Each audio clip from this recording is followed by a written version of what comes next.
This is the Highly Sensitive Club, episode number 80. Have you been told you're too sensitive, too dramatic, or too much? Do you have big feelings and deep thoughts you don't always know what to do with? I'm Stephanie Lynn, a certified life coach and highly sensitive person. I've helped dozens of highly sensitive clients feel more energized, more confident, and more in control of their high sensitivity. In these episodes, you'll get the information and inspiration to level up your life as a highly sensitive person too.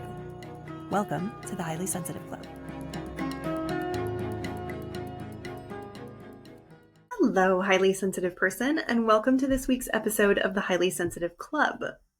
Today's episode is a behind-the-scenes summer 2025 edition. One of my mentors does these probably 2-3 times a year, and I love them. I love knowing what she's working on in her life and in her business because usually it's relevant to me. So today, I hope you enjoy this behind-the-scenes episode and what's going on with me in my life. The first thing that I have been working on recently is putting my business into context. I love learning about business. I love my business. I love being a coach. It is one of my favorite things in the whole world. I feel so lucky that this is my path and that I found my calling. I love having these conversations with people and helping them tap into their own resources so that they can change their lives. This is one of my favorite things, and I really love being in my business and thinking about my business. However, I was spending a lot of time, a disproportionate amount of time, thinking about my business versus being in the rest of my life. A disproportionate amount of time, I would say, is 75 to 80% of my time, energy, and attention was going into thinking about my business, how to grow it, whether I should create more content, what the content should be, should I do a course, how do I get that thing? You can see how this goes. My business and my work takes up about 25% of my overall time. Just like your work or your projects probably take up about that amount of time as well. And I mean this in terms of my waking hours, not my overall 168 hours each week. This is 25% of my waking hours are spent on my business or in my business, helping my clients or creating something that I think would be helpful for you. I love thinking about how I can help my clients. I love thinking about how I can help other people. I'm constantly learning things that I can't wait to share because I know it's valuable and I know it's going to be helpful to someone like you. However, I don't want to spend 75 to 80% of my time thinking about my content or thinking about my business. I also want to enjoy the other areas of my life as well. I want my time to feel spacious. I want to enjoy my free time with my loved ones and really be present to all of the wonderful things that we have going on. The fun that I'm building into my day is more performances, more walks, more time with myself and parts of self. It's reading fantastic books. It's participating in my smutty book club that I am so stoked about and brings me so much pleasure. It is anything else that feels fun and joyful and exciting right now. I'm also particularly interested in travel right now. I am heading to Portland at the beginning of August to visit a friend. And after that, there are some fall things that are in the works with friend groups that I'm really excited about. I like refocusing my attention and my energy onto things that are not just my business. I have recently found, in fact, that there's a whole category of time that I had not accounted for in my time scheduling that I need now. This has come up actually a lot with my client sessions too, because a lot of clients have been finding that they need to add personal project time into their schedule. It's very easy for us to have business time or things that we do in order to make money or bring in money. It's very easy to have social time where we plan time with other people. We might have self-care time or decompression time where we just relax and enjoy our lives. A lot of us have this thought, oh, I'll squeeze in that personal project. I will squeeze in that photo book that I've always wanted to make. I will squeeze in that art project I've been dying to work on. I will squeeze in that journaling prompt or that course or reading that book. I will just squeeze it in somewhere. And then we don't squeeze it in because we haven't made the time for it. Or if we have made the time, it's because something mysteriously fell out of our schedule that we had previously planned for something else. Personal productivity for no one else's benefit but their own. That's been a big theme for a lot of my clients. I, on the other hand, need a different kind of time because I have my self-care time planned. I have my self-soothing fun time planned. I've got business time. I've got social time. And what I found I was missing was time to deeply process and analyze things that were going on in my life. This was ignoring my IFS or internal family systems time. This was ignoring meditation. This was being very selective about when I was journaling and writing. This is also stuff that I want to do in both my business and my personal life, to go for walks and think about what are the patterns that I'm seeing? How can I help people? What is the vision that I'm going for in my life right now? How can I dig into that and create more specificity, more detail? How can I make it more vivid? Those are the things that have been on my mind a lot lately. And that goes into something that I've been processing that might be helpful for you too. One of the things that I am most proud of is that I have built my entire schedule around my ideal day.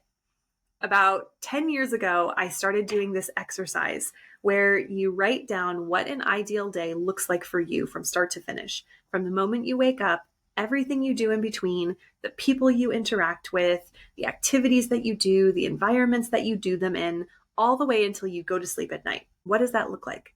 Essentially, I have my ideal day on a regular basis. I wake up, I have a very spacious morning, I take a nice hot shower, I make a cup of tea, I write my morning pages, which is essentially journaling. I do my belief and possibility work, and then I start my day. I get to talk to people all day and help them see new possibilities for themselves. I get to create content that is going to live here forever and help people. I'm compounding value and content that I'm creating that can help other people. And I am so excited about that. I also spend my time helping coaches in training, helping them build their skills, helping them overcome challenges and figure out how to become the best coaches they can be. These are marvelous uses of my time. I really love them. And in my free time, I'm spending so much juicy quality time with my partners or my friends or my family, or I'm going on coffee chats and meeting the most incredible people that I can't wait to continue to build relationships with in whatever way that looks like. I love my regular day-to-day life. It is a really great life. And I also find that it feels a little bit mundane at times.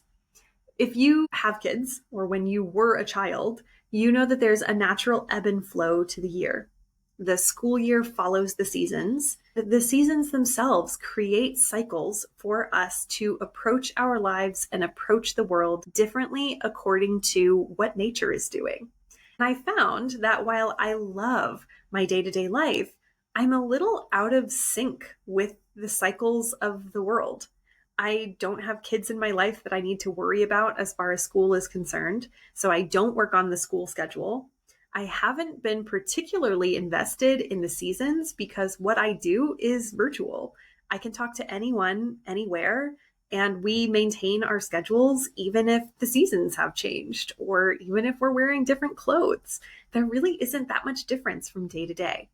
In talking to some younger parts of self, doing my parts work in my internal family systems, and in thinking about what I would like to build in my life moving forward, I would like to have more variety, not on a day-to-day basis, but in the overarching scheme of my seasons or my months or my year. My 15-year-old part of self was saying that she really looks forward to Halloween every year and she loves the holidays. Even though it's mid-July when I'm recording this, it feels like it's getting closer and she's anticipating it. She's building that excitement. I want to dig into those things, and it does help to separate the seasons. It helps to break out of the routine so that it doesn't feel like everything is mundane, even though 10 out of 10, I would pick this day as my day-to-day life, hands down. I would not change anything about it. I also want variety. I want some spice. I want some new things that can help me tap into creativity or inspiration, or just give me new ideas and new experiences that I can bring back to my day to day life. I want that balance between the two. My 15-year-old part of self recommended that we think of each year as a chapter in a longer story of the book that is our life. What do we want the themes to be? What was the arc of the story this particular year? I know my theme for this year is decisiveness, which I have actively been working on, and I can see the progress of it. It's going really, really well. But one of the other things I want this year to be about is shedding old patterns and old habits. I have started working with a life coach again, which I am so excited about. I haven't worked with my own personal life coach in about 2 years. I'm getting regular business coaching and have been for the last 3 years. I get coached every single week by my mentees. I don't think there's been a week that's gone by that someone hasn't coached me on something. But it's different when I'm being coached for a student's benefit. I miss having someone who can follow me from week to week to week and build on the process together. With my mentees, they get these little touch points into my life, and they help me once a month or once every couple of months based on the cadence of their mentor sessions. But I don't get to see them regularly. When I'm getting coached by multiple people from week to week, I don't always remember exactly what I've said to this person or exactly what I've said to that person. I know what my overarching themes are. I know what I typically bring to coaching, but it's harder to track with each person what the progress is that I'm making. Now that I'm working with a life coach again, who I'm seeing weekly, where we've picked themes and we're digging into some of these long-standing topics with more clarity and more purpose, I'm starting to feel that momentum again. I know the value of life coaching because that's what I do with my clients. I do one-on-one coaching with them. But I thought because I was getting so much one-on-one coaching from all these different areas that it was the same thing, and I found that it really wasn't. I like being able to approach time and money and emotional regulation and getting out of fight or flight with a particular person. In this one-on-one coaching container, I'm shedding this identity of someone who is impulsive with money because I'm more concerned with experiences than I am with my long-term well-being. If you listen to the episode about rewiring your brain for motivation, I talk about how there's a net positive effect that comes from the long-term gain of doing something hard in the short term in order to get the greater benefit down the road. This is one of those things. Being able to save more, being able to invest more thoughtfully rather than chasing experiences, because that's really important to me. I love going to performances. I love going out to eat. I love going to yoga classes or dance lessons. These are great uses of my money. I also want to balance that with saving and building a safety net. I want to prioritize that safety net for myself more than ever because that gives me control, gives me agency, and it gives me sovereignty over my own life, regardless of whatever the external circumstances are that are happening in the world. In order to build these themes into my life, to balance out this wonderful day-to-day life that I have with a little bit more adventure, a little bit more control, a little bit more sovereignty, I have also started to declutter things so that I can create more space for these things to happen. I've been decluttering audiobooks that I had placed months ago that I was no longer interested in reading. I decluttered podcasts that I've been listening to for a long, long time, and I just wasn't resonating with the content anymore. I still like those content creators. I still follow them. I'm still on their email lists. I'm just more discerning about what I'm listening to right now and whether I'm doing it out of a sense of obligation or whether I'm actually enjoying the experience of hearing them share something. I really like people who are constantly coming up with new versions of things they've already said. I like that new energy. I like the fresh perspective. But when someone starts to recycle old content, I'm not saying there's anything wrong with that. I'm just saying it doesn't resonate with me as much as some of their earlier content did at the time. I have decluttered things that are taking up more of my time and attention and feeling more like obligations than they are a pleasure to enjoy in the process of gaining the information. By doing that, I'm creating more space for quiet. I need more quiet time to do that processing that we highly sensitive people need. I am actively consuming less content, and I am actively choosing not to engage with socials and news as much because I tap more into my inner sense of well being, my inner creativity, my intuition, and inspiration when I'm spending less time consuming. I'm sure that will come back. I want to explore. I want to get new information. I want to learn new things at various times. But I'm in a mode right now where I just want to declutter anything that feels like an obligation or a previous commitment that a past self has made that just doesn't fit where I am right now, so that I can create space for new things to come in. When I was a professional organizer, I used to say this to clients all the time, that when you've already filled up all the containers and all the spaces, you can't bring in more and you can't bring in fresh stuff that is appropriate for your life right now if the space is already full of all of these other things.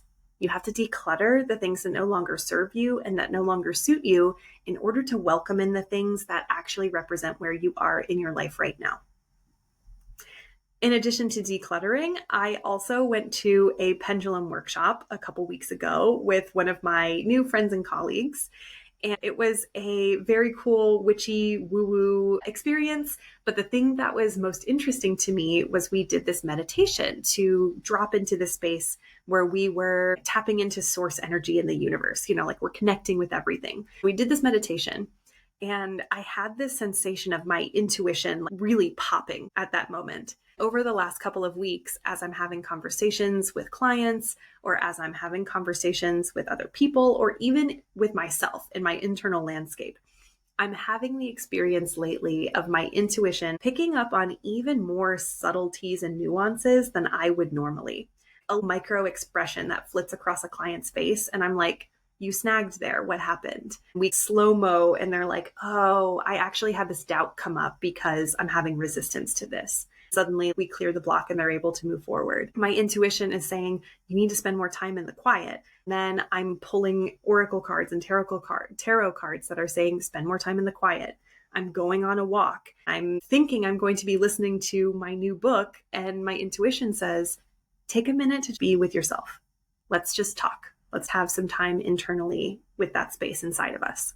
Hearing that intuition has really helped me tap into some inspiration and wisdom that I didn't realize that I hadn't been accessing. And it's not like I don't have access to my intuition or that I don't tap into those things regularly, but it feels like it's a little extra, a little extra potency at the moment. It could be the new moon in Leo. It could be that I'm coming up on my birthday, and that's always a very potent, energetic time for me. But whatever it is, I really like what's happening, and I like where my energy is going.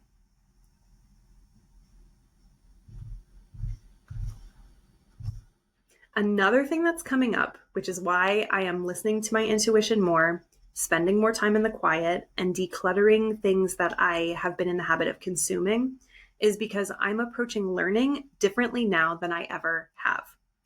Before, when I approached learning, I approached it from a student perspective and a very academic lens.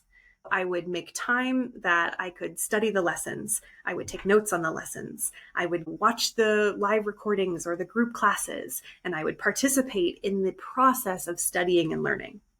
Now, I'm thinking about learning differently in terms of applying the learning. I'm not as interested in the process itself and the structure that I build around the learning, but I'm much more interested in how I can take something I've learned and then go and use it to my benefit or someone else's benefit. This looks like, instead of telling myself I need to take an entire course before I can move forward with something I want to do, I take a snippet. I might not take notes. I take whatever the golden nugget is and the most important lesson that I'm pulling from it. And then I go and I see what happens when I put it out into the world. I talk about it. I put it in some content. I write it in a newsletter. I put it in a coaching session. I include it in a conversation where I'm offering to help someone or give them a new perspective. And I see what happens. That kind of learning, that experiential learning, takes the whole process of what I've learned as an academic who loves to develop myself and my brain to actually use it in a way that betters myself or someone else. I have been that person who has been so caught up in the process of learning and trying to do it perfectly and trying to squeeze every last ounce of juice of something that I've actually stalled myself from taking action. This is why I talk about procrastinating and procrastinating so much, because I've stalled myself on learning and I see my clients do it all the time. You get to learn and apply at the same time. You don't just learn and suddenly you have all the answers and you never have any problems.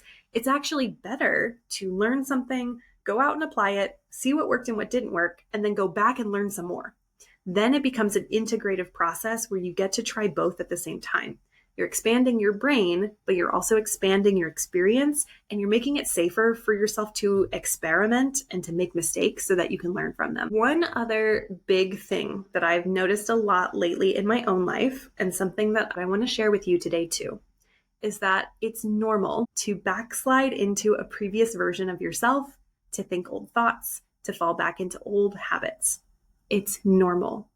It's not, of course, desirable. It's not comfortable. That discrepancy between who you have been and who you want to be can be very uncomfortable and unpleasant trying to navigate both of these things. I have had the experience where I almost freeze because I'm stuck trying to decide, do I do the thing I've always done, or do I try something new that I might not be as comfortable or familiar with? And sometimes I get stuck.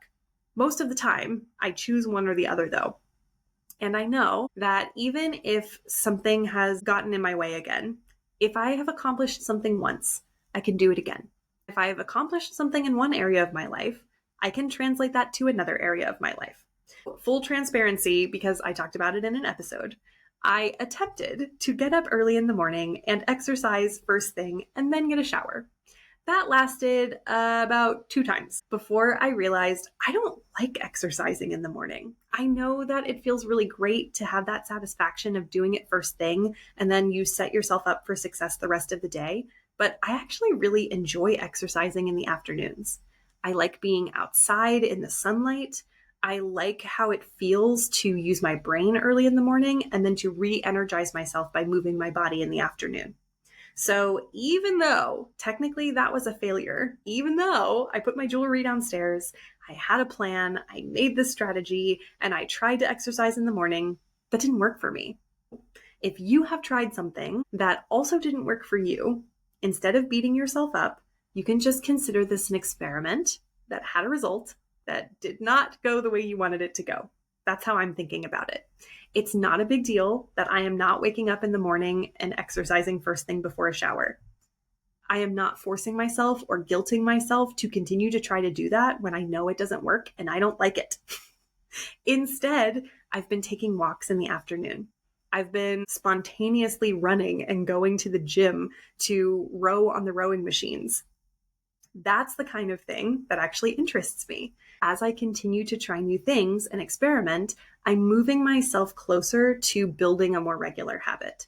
I'm working with my flow and I'm working with what I like instead of against myself. I'm not trying to fit myself into a system I arbitrarily decided that isn't working. I'm figuring out what works and I'm building a process as I go.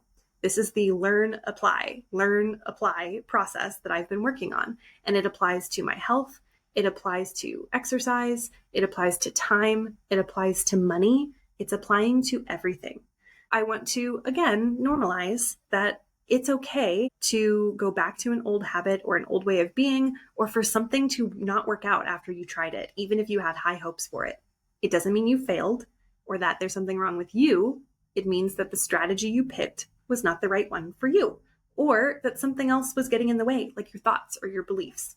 When you can pinpoint the variable that's not working, suddenly you can start to move forward again without all the guilt and the shame. Finally, in addition to creating more meaning outside of my daily life, working with a life coach again, feeling excited to experiment with diet and exercise, changing my perspective on the way I deal with time and money, decluttering my attention and things that distract me so that I can bring in more deep processing and analysis, I am also really excited about the shifts that my business has been making as well.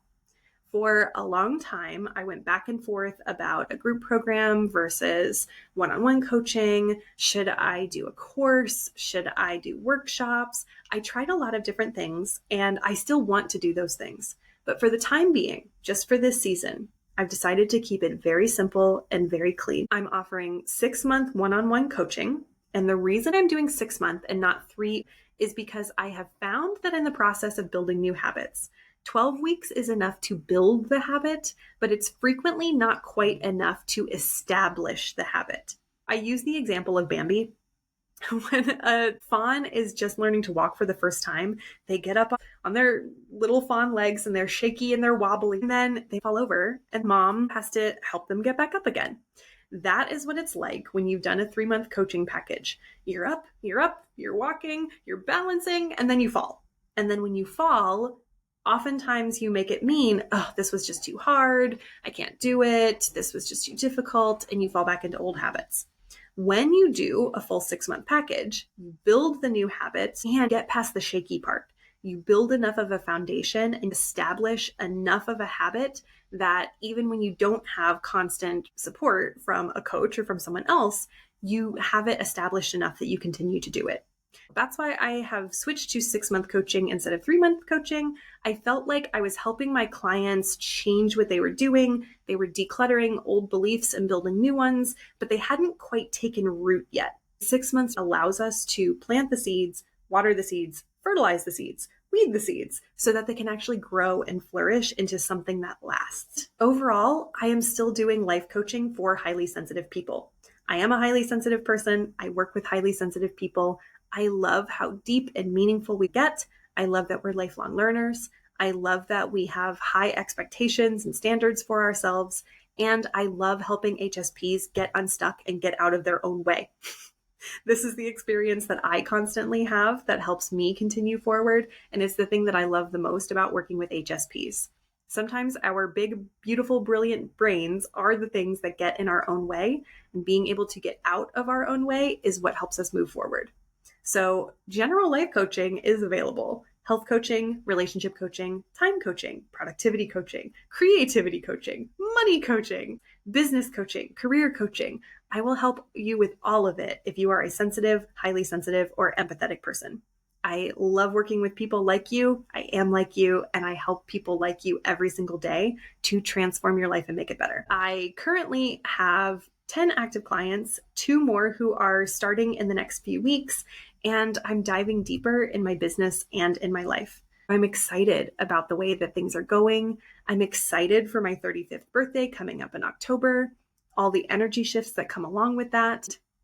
I'm looking to transform myself first, take everything that I've learned, turn around, offer it to clients, offer it as content, encourage and challenge others to do the same, because I believe so deeply that we can transform ourselves at any moment. I'm doing it on myself with very particular topics in my life. I'm doing it in a variety of subjects with my clients, and I'm so excited that they are seeing lasting progress, and so am I. If you're so inclined, I would love for you to leave a comment below or send me a message at stephanielynn.com. I will put that link in the show notes. I would love to know what you're excited about right now. What are you focusing on? What areas of your life are you looking to transform permanently, and which areas of your life are going really well? If you enjoyed this, you can like, review, and subscribe, and share it with someone you know who needs to hear what it's like to be a highly sensitive person out and about in the world, affecting change and helping people. Thank you so much for listening, and I will see you on the next one.